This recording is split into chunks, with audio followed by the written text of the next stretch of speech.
নদী শুকিয়েছে নীরবে, খাল হারিয়েছে পথ, নির্মল পরিবেশ ফিরে আসবেই, বিএনপি নিচ্ছে শপথ। শুকিয়ে যাওয়া নদী, ধোঁয়ায় ছেয়ে যাওয়া শহর, বিষাক্ত বাতাস, এগুলো এখন আর কোনো কাব্যিক উপমা নয়, বরং নির্মম বাস্তবতা।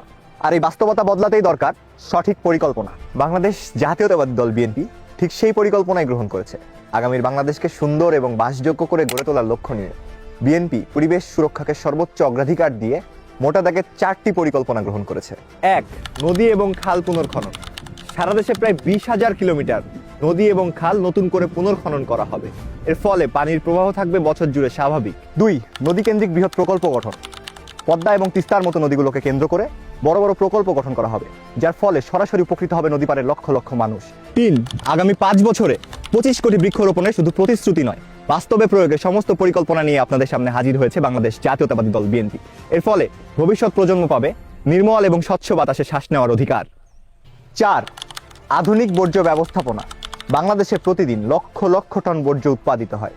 এই বর্জ্যগুলো আধুনিক পদ্ধতিতে রিসাইক্লিংয়ের মাধ্যমে জ্বালানি এবং জৈব সারে পরিণত করা হবে। সঠিক পরিকল্পনা, রাজনৈতিক সদিচ্ছা এবং জনগণের সম্মিলিত প্রচেষ্টাতেই আগামী প্রজন্মকে বিএনপি উপহার দিবে নিরাপদ, নির্মল এবং বাসযোগ্য বাংলাদেশ।